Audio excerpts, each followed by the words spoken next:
Bueno, gracias Ronald por la invitación. Buenos días a tu audiencia. Bueno, en realidad es lo que se va dibujando, ¿no? En nuestro país, siempre todos pendientes del accionar de nuestros gobernantes. El presidente había comprometido de que luego pasadas las elecciones nacionales, subnacionales, empezaría un trabajo distinto. Bueno, vamos a esperar de que esto tampoco se atrase mucho, porque al final lo que está esperando el ciudadano son respuestas claras de sus gobernantes respecto al tema económico, al tema de seguridad ciudadana, al tema de seguridad del Estado, en términos de soberanía. Tenemos un sector del país donde se cree un territorio independiente y todas esas cositas son todavía que quedan pendientes como tarea del gobierno, y vamos a ver que después de estas elecciones subnacionales ya empieza a actuar en función a estos detalles. Pero bueno, el tema económico es fundamental porque va regulando también la situación socioeconómica del país. Ahora, hay medidas, obviamente, que se están dictando a través de decretos para poder ir regulando este accionar del gobierno en tema de economía y qué beneficios tiene para el país, qué beneficios tiene para la población. Hay un tema que hay que considerar claro. Todavía no hemos generado las condiciones como para que el peso boliviano tenga más valor. Que ha ido ganando valor, sí ha ido ganando valor, pero todavía tenemos una inflación que es fruto del movimiento en el tema monetario, en el tema del dólar, el precio del dólar, que tiene que ver mucho con el tema de los precios de la mercadería. Bolivia es un país importador, Bolivia no es exportador, Bolivia no produce mucho de productos de primera línea, sí produce alimentos, pero todavía tiene su incidencia el dólar con la producción nacional, que está determinando también el desajuste a veces de la economía, pero la gente va sintiendo un poco más cómodo. El presidente, a través de decreto, está tratando de seguramente ir paliando algunas situaciones. No lo pudo hacer de forma directa porque el 21060, por ejemplo, era un conjunto de decretos, no era uno por uno. El doctor Paz dijo, no, hagan en una olla, métanlo todo. Y de una vez, o sea, para que empecemos a trabajar.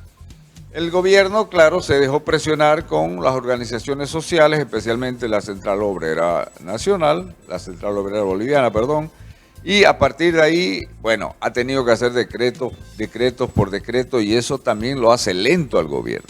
De todas maneras, lo de ayer fue importante porque empieza a darse nuevamente Bolivia, más bien Bolivia empieza a integrarse al mundo, porque ya se empieza a generar una confianza diferente al boliviano, porque antes el boliviano iba con una tarjeta Ni a un siquiera podía hotel. poner a la máquina. No, porque no tenía 6, 10 tarjetas y ni una servía, a veces una y $100, entonces solamente eso podías gastar, el resto tenías que tenerlo en efectivo. Bueno, esa es una medida interesante, pero hay otras que son más importantes, que tienen que ver con el efecto que tiene que tener en la microeconomía, que la gente vaya sintiendo que el efecto de haber subido el combustible no haya afectado suficiente, digamos, en el tema socioeconómico, y que el tema del dólar se vaya regulando como lo está haciendo el gobierno, para que tengamos más o menos un dólar oficial, ya que nosotros podamos trabajar con eso y podamos tener mayor confianza en el banco y el banco mayor confianza en el depositante, ¿no? Por otro lado,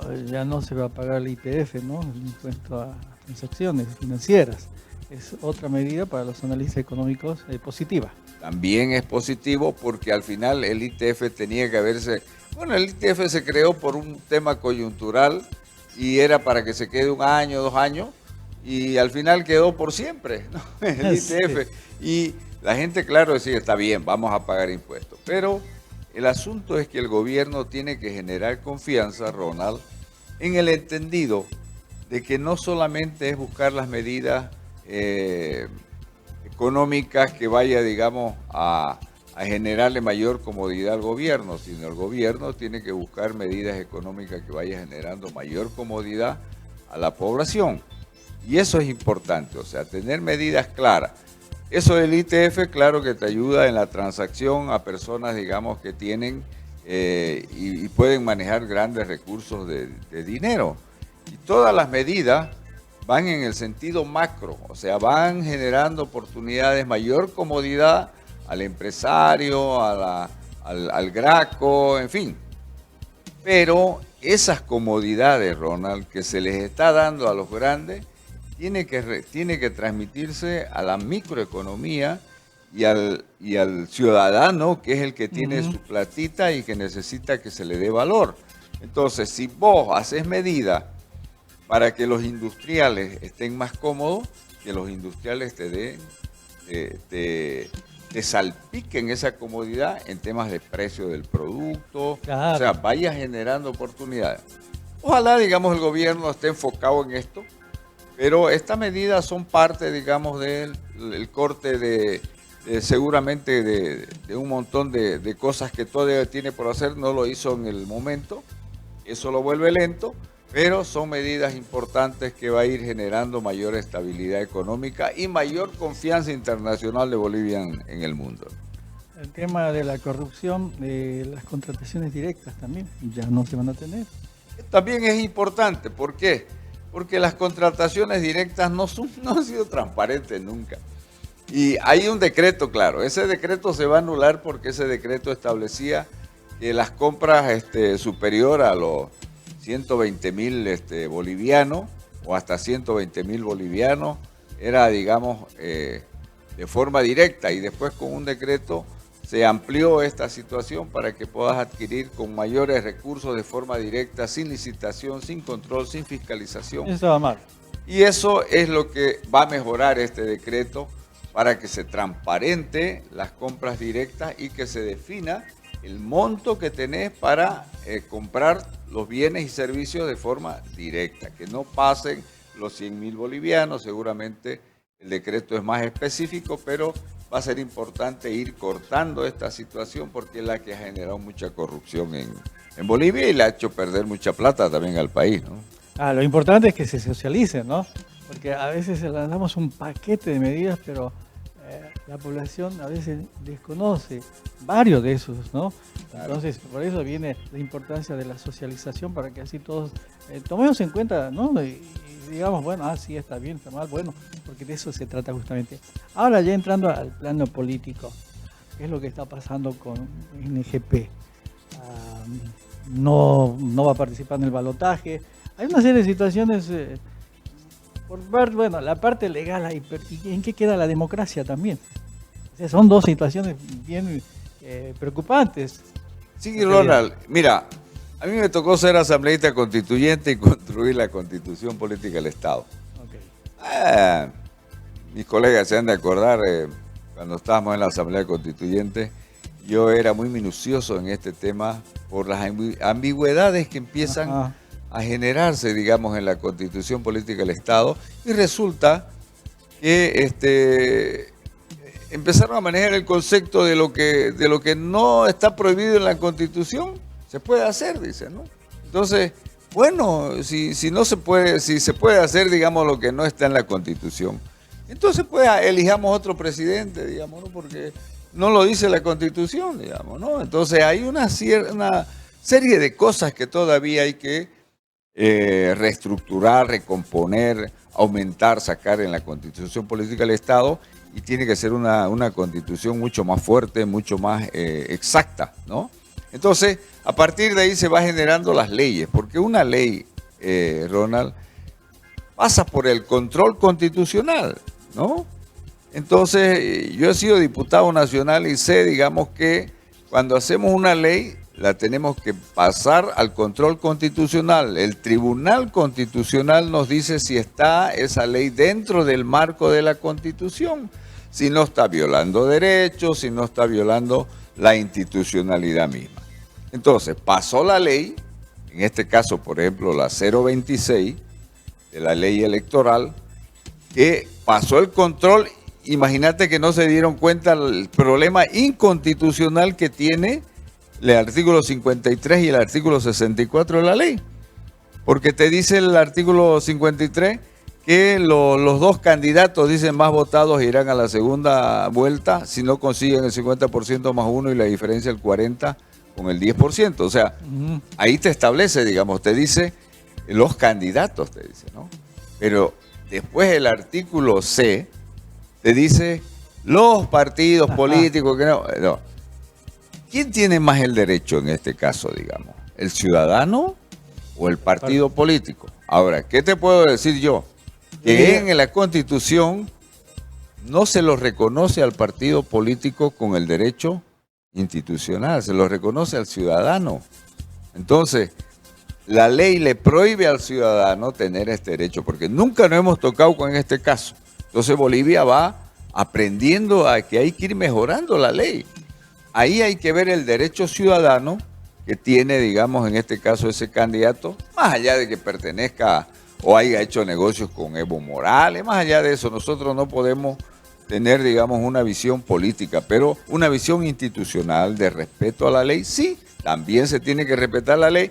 La ley dice que son los partidos políticos que pueden declinar, no el candidato, lo dice el artículo 53 de la 026 y lo dice el artículo 64. Entonces, ahí establece, digamos, los candidatos que no logren el 50% irán en un balotaje. Y el artículo 6 dice los partidos políticos que declinen, los partidos políticos, dice. Entonces, ¿qué hace la autoridad? Yo me baso a la ley, pero le quita la legitimidad. ¿Por qué? Porque el otro candidato, ¿no? En este caso Revilla, por ejemplo, en La Paz, que estamos hablando del tema específico, Revilla, por ley y declaración de quien administra la justicia electoral, dice, bueno, ya que este declinó, la ley dice que es usted el ganador, pero no tiene, digamos, el suficiente respaldo como para tener legitimidad. Y caemos nuevamente en errores que hemos tenido antes, como en el caso de la elección de los magistrados. Ronald, no sé si te acuerdas que perdieron por el nulo, digamos, no tenían legitimidad, pero tenían legalidad, porque la ley dice que ellos ganaron. Bien ambiguo, ¿no?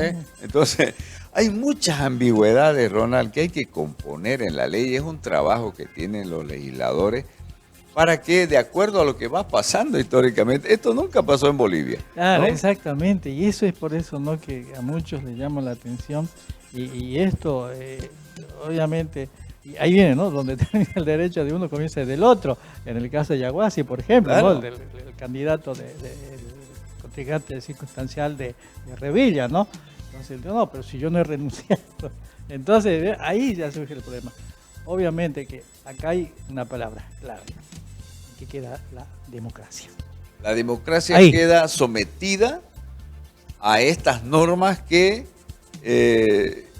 están fuera del marco del derecho constitucional, porque la democracia al final es el mando del pueblo. El pueblo es el que manda. Las autoridades son electas por el pueblo, porque el pueblo no puede ir a sentarse a un sillón presidencial. No puede ir todo el pueblo. 12 millones no se pueden sentar, digamos, en una silla. Entonces, ¿qué hacemos? Decimos, el pueblo con su poder dice, vamos a elegir a uno para que se siente ahí. Y el pueblo, como dice el Kratos, ¿no? El pueblo. Claro, el poder Y del el pueblo. demo, el mando, porque dice el pueblo manda. Democracia, ¿no? Es el pueblo el que manda. Entonces, ¿cómo podés pasar por encima de ese principio tan básico, digamos, del derecho, para considerar de que la democracia es mando del pueblo? No es, digamos, el presidente del tribunal, ni el fulano, ni el sultano que tiene que decir quién va, quién no va. No, el pueblo dice, nosotros hemos elegido a fulano y a fulano, pero la ley dice que tenían que haber tenido más de la mitad. No lograron, vamos a una segunda vuelta, el pueblo va a decidir. Entonces, eso es la democracia. Ahora, que la ley le diga, no, sabe que sí, pero este candidato no, porque la ley dice esto y el pueblo dice, entonces, ¿qué somos nosotros? Y ahí hay un problema de la democracia, de la legalidad y la legitimidad. Para cerrar, ¿qué ameritaría? Bueno, lo que amerita primero es hacer una revisión, después de este proceso, hacer una revisión sobre la constitucionalidad de la ley de esos artículos principalmente, y más que esos artículos, sus incisos. Porque el inciso A de la ley de la 53 dice que los dos candidatos más votados irán a una segunda vuelta en cuanto no puedan lograr el 50%. Dice, los candidatos. Hasta ahí está bien. ¿Por qué? Porque le está reconociendo al candidato un valor mucho más fuerte que el valor de un partido político, ¿no? Pero en la Convención de Viena, en el Pacto de San José de Costa Rica, establecen los derechos políticos y también le dan derecho a los partidos políticos como parte de la democracia. Entonces, hay muchas cosas que componer, desde la ley, la Constitución y los convenios internacionales. En los convenios internacionales, Ronald, está claro que también le dan mayor valor a los partidos políticos porque son parte, dice la democracia, no son parte, son partidos. Entonces, ahí es donde hay que estudiar bien para poder derogar algunos artículos y empezar a trabajar sobre el derecho constitucional, o si no, trabajar en la Constitución para que la Constitución lo reconozca al partido político.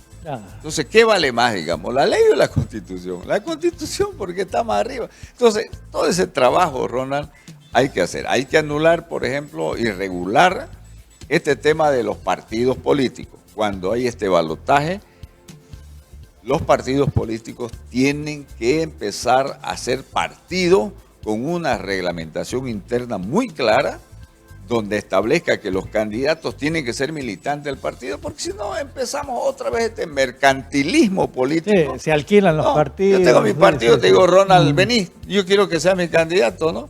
O vos me ponés platita y ya sos mi candidato. Antes no había esa situación. No, ¿por qué? Porque el estatuto de un partido político decía que el primer candidato tenía que ser el partido, militante. Entonces te sometés a lo que reglamenta tu propio partido, ¿entendés? Entonces vos le das toda la potestad a tu partido porque vos sos militante. Pero resulta que ahora son candidatos y no son militantes. ¿Y qué pasa ahí, Ronald? Lo que pasa es que no tienen coincidencia ideológica. Uno de izquierda puede ser de un partido de derecha y así sucesivamente. Entonces, esas cosas es las que hay que componer y que vamos aprendiendo como país, pero tenemos que ir anotando, diciendo, bueno, hay que hacer una reforma a la Constitución, hay que cambiar esto en la ley, hay que garantizar el derecho constitucional de la persona, hay que considerar la democracia, hay que considerar la legitimidad para que empecemos a caminar de una mejor forma. Esto nos tiene que enseñar. Definitivamente, hay mucha tela por cortar, como quien diría. Jacob, muchas gracias por haber